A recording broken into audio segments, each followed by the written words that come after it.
This will be further evidence of an effort by the administration to obstruct the lawful and constitutional duties of Congress.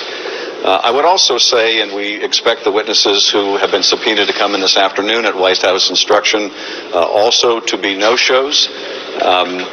This will only further add to the body of evidence on a potential obstruction of Congress charge against the president. Indeed, in the Nixon impeachment, there was an article of impeachment based on the obstruction of Congress that itemized each of the subpoenas that the White House had defied. Well, today we have 4 additional subpoenas to add to the list of a potential charge involving the President of the United States and his obstruction of our constitutional duties. These witnesses are significant, and the White House understands they're significant.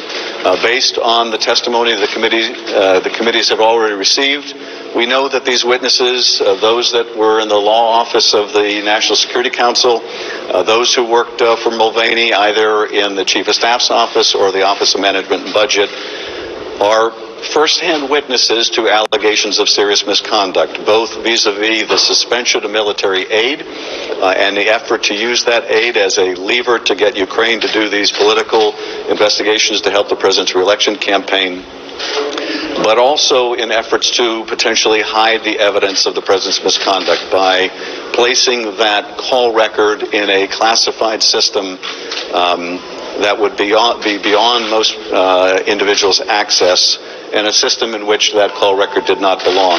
So very pertinent testimony, very relevant to the other witnesses who have come forward, and we may infer by the White House obstruction here that their testimony would be further incriminating of the president. I will say this, it's quite obvious, and we fully expected this.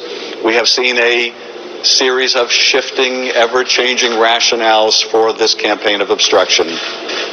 First, there was the argument, we won't comply, don't have to comply until there's a formal vote on the House floor. Well, we had a formal vote on the House floor.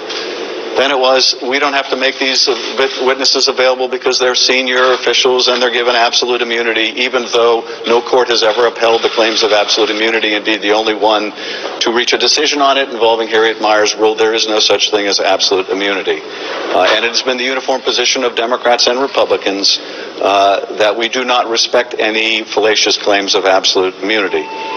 But then when people who were subpoenaed had little or no interaction with the president, and there couldn't be even a colorable claim of some kind of immunity, the explanation shifted once again to, well, we're not going to let them come forward because you won't let agency lawyers present. And again, that would violate the House deposition rules. It would also violate the practice used by both Democrats and Republicans for depositions in the past when there are concerns that agency lawyers are representing agencies that may have been engaged in wrongdoing or may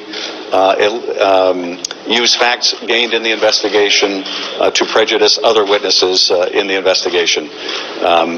This was the practice for the current members of our investigative committees, people like Jim Jordan during Benghazi, and people like Mike Pompeo, and people like Mick Mulvaney, all participated in depositions of senior agency officials without the presence of agency counsel. So if they join the president's objection here, they do so in fashion that is directly contradictory to their practices when they were in the majority.